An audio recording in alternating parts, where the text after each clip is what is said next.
Sejak awal abad ke-21, kawasan Indo-Pasifik menjadi salah satu wilayah paling diperebutkan secara geopolitik. Jalur laut strategis, pertumbuhan ekonomi yang pesat, dan kebangkitan kekuatan baru semuanya bertemu di sini. Namun, di tengah dinamika itu, muncul sebuah konsep yang kini menjadi salah satu kerangka kebijakan luar negeri paling banyak diperbincangkan, yaitu Free and Open Indo-Pacific atau FOIP. FOIP menawarkan visi kawasan yang bebas, terbuka, dan berbasis aturan internasional. Tapi, apa sebenarnya yang ada di balik konsep ini? Apa kepentingan yang mendorongnya? Nah, hal itu semua akan dibahas pada video kali ini. Jadi, tolong tonton sampai habis. Kawasan Asia Pasifik merupakan salah satu wilayah paling strategis dalam politik global.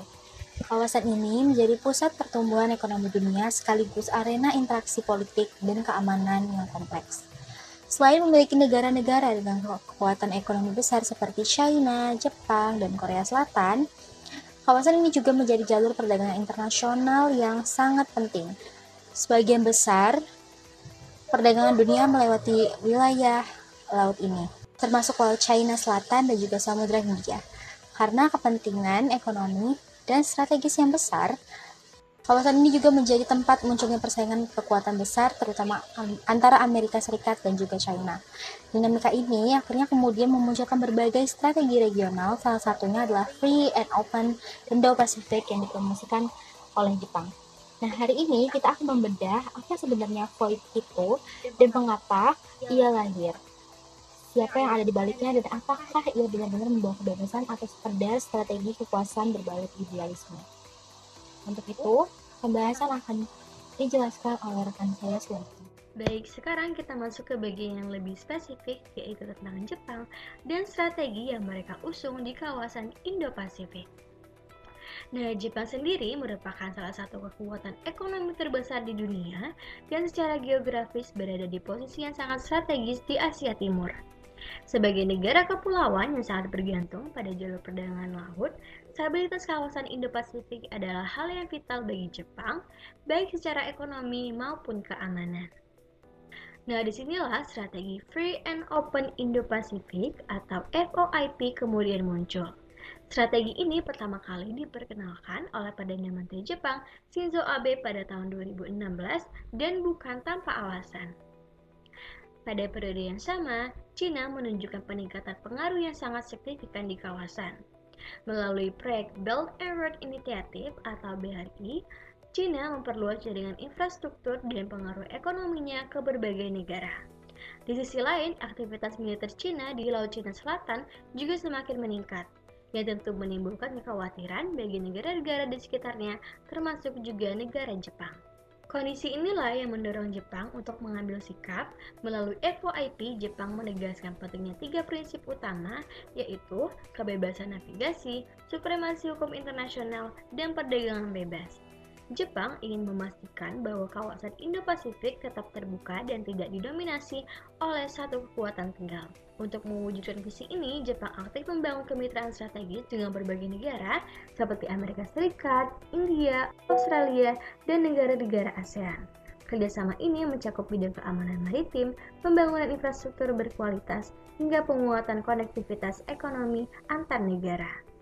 Jadi sebenarnya bisa kita simpulkan bahwa FOIP bukan sekedar strategi diplomatik biasa, di mana ini adalah respon nyata Jepang terhadap perubahan dinamika kekuatan di kawasan Indo-Pasifik, dan bagaimana dampak strategi ini terhadap kawasan secara luas akan kita bahas di bagian selanjutnya.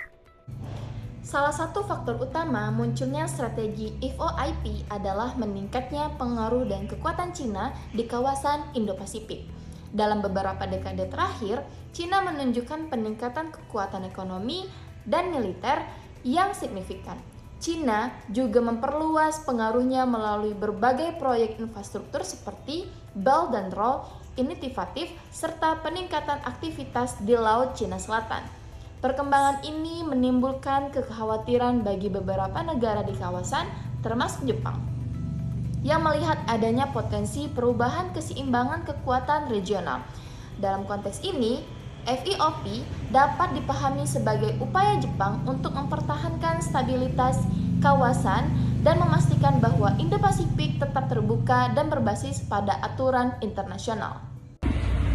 Oke, selanjutnya saya akan membahas terkait analisis teori realisme. Strategi free and open Indo-Pasifik ini dapat dianalisis menggunakan teori realisme dalam hubungan internasional karena menurut perspektif realisme, sistem internasional ini bersifat anarkis sehingga negara-negara anggota ini bertindak untuk melindungi kepentingan nasional serta menjaga keamanan mereka. Dalam konteks ini, kebijakan luar negeri suatu negara seringkali dipengaruhi oleh upaya mempertahankan keseimbangan kekuatan atau balance of power. Melalui FOIP, Jepang berusaha memperkuat posisinya dalam sistem regional dengan membangun kemitraan strategis dengan negara-negara lain seperti Amerika Serikat, India, dan juga Australia. Kerjasama ini dapat dilihat sebagai bentuk upaya Jepang untuk menyeimbangkan pengaruh Cina yang semakin meningkat di kawasan Indo-Pasifik. Kemudian, apa saja yang pada akhirnya terjadi sebagai dampak dari strategi ini?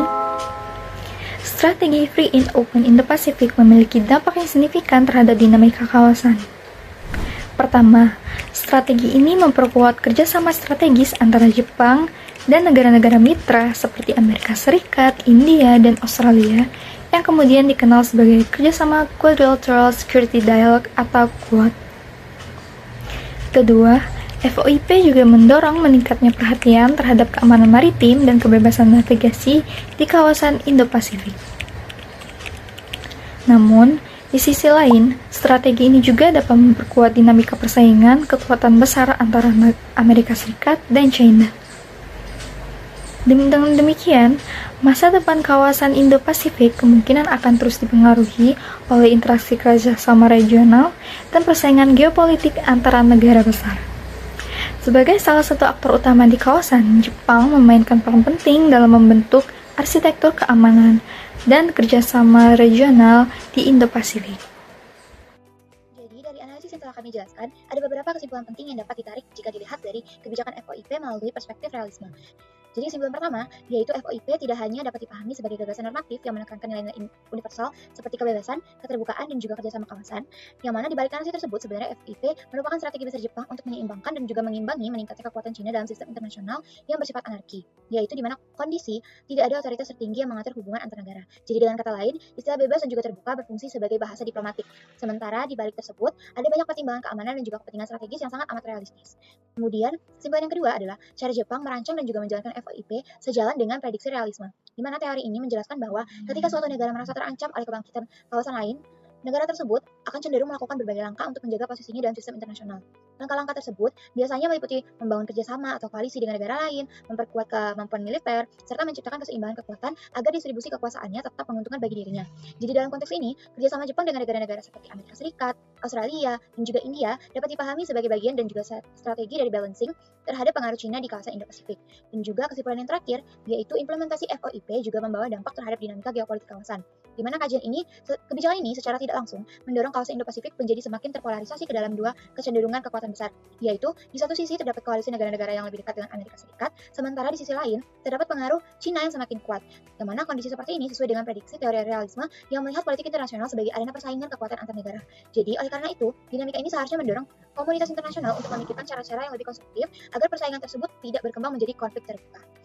Jadi secara keseluruhan, semua perspektif realisme dalam strategi FOIP dapat dipahami sebagai upaya Jepang untuk mempertahankan keseimbangan kekuatan sekaligus memastikan kawasan Indo-Pasifik tetap terbuka, stabil, dan juga berbasis pada aturan internasional.